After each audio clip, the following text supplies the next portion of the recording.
Hi guys! Magandang gabi. Welcome back dito sa Gandara sa your channel for Showbiz Update. So, kamusta po kayo?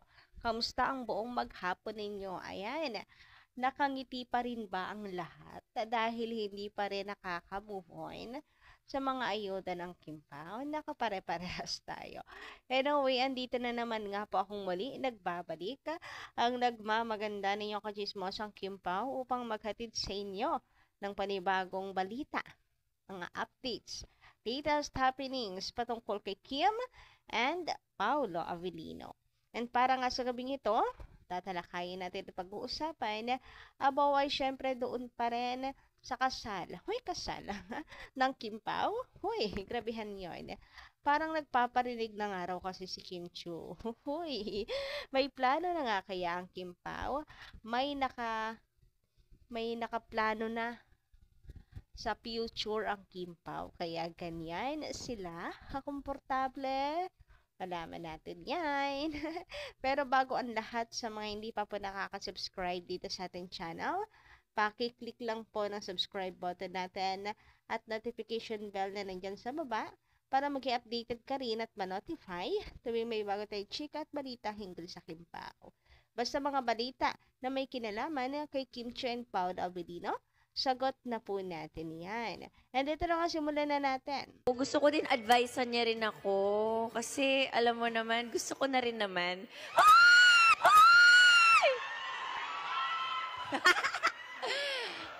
Hoy!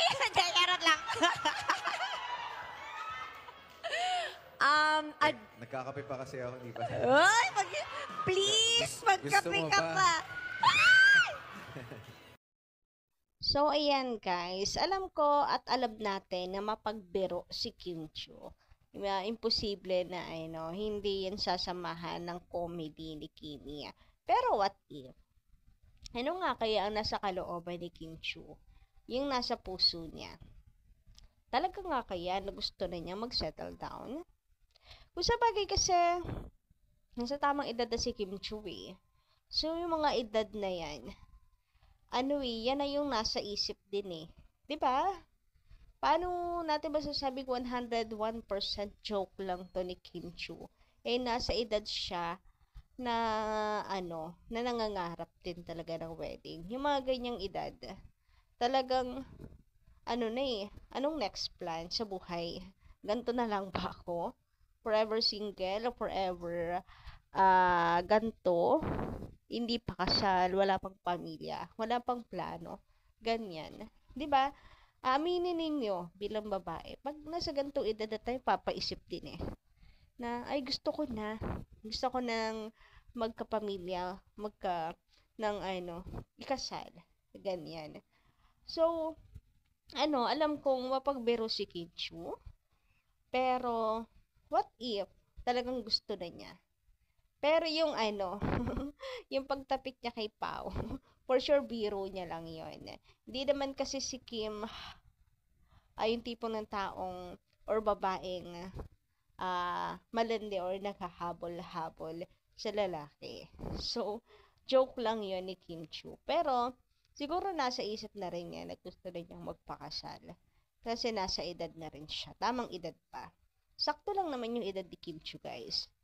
Pero wag ka, gustong-gusto ko yung response ni Paolo Avellino kasi yung response ni Paolo ibang-iba doon sa response niya sa dating video na napanood ko na pilit pinapaamin kung gusto talaga. Ganyan. Iba. Si Paolo busangot na irritable na bad trip talaga siya. Ha? Hindi mo maintindihan ang itsura. Pero dito sa reaction ni Pao kay Kim, alam mong masaya na kinikilig na parang may plano na ako, mabubulilyaso pa, parang ganun ba? Saka, yung pagtanong niya kay Kim ng, alam mong ano kasi, iniintay niya lang yung right time ni Kim. Kasi baka mamaya hindi pa pala ready si Kim Chu. Ganon. Kasi ang daming ginagawa ni Kim, di ba? Baka ganon. May plano na rin siguro si Pau. Tapos iniintay niya lang yung tamang timing na gusto na rin ni Kim Chu mag-settle down. Tapos ngayon, may narinig na siyang confirmation. So, parang, napataas kilay si Pao. Uy, pwede na. Sakto yung pinaplano ko. Parang ganon. Basta yun yung basa ko kay Paolo Avelino. Habay tanong niya ng, gusto mo na ba? O, di ba may pagtanong siya kay Kim. Naku, Kim. Talaga naman, yari kapag balik mo sa showtime. So, nandito naman yung mga nabasa nating comments. Sabi, hala, nagpaparinig na si Kim. Yung pagtapik niya sa balikat ni Pao, tapos sabi niya, huy, pahiwatig na ata to na gusto niyang lumagay sa tahimik. Nagtaas kilay si Pao at ngumiti, pagsang-ayon. Kunyari, nagkakape pa. Gusto mo ba? Baka naghahanda na tong dalawa na to eh. Nahuhuli sa bibig. Biro, pero may halong totoo. Yun yung sinasabi ko. Ang nagbibiro si Kim, pero parang totoo. Parang totoo na siguro may balak na talaga si Paula Willie. Or kung hindi man silang dalawa yung may balak, si Pau lang. Nagbabalak na talaga. Nag-iintay lang ng confirmation na talagang ready na rin si Kim. Yun. Or may surprise na talaga si Pau, may date na, nakaplano na lahat para ayain si Kim. Tapos, biglang ganito si Kim Chu. So, sabi, yung ewan ko kung ano magiging react ni Pao na mabubulyaso kaya kasi baka hindi na surprise or finally eto na yung sign in intake already na talaga si Kim. Parang ganun kasi nagtaas ng kilay siya, 'di ba? Tapos parang ayun nga biglang niyaya si Kim magpakasal eh. Ano, yung gusto mo na ba may pagganyan si Paolo Avelino? Pero alam ko joke lang din yun ni Pao. Pero malay nyo meron din siyang ano talaga. Meron na talaga siyang plano. Huy, grabehan. Sana po, manifesting Lord, ibigay mo na po ito sa amin. Sabi naman dito, tinatanong ka na ni Paolo kung gusto mo ba.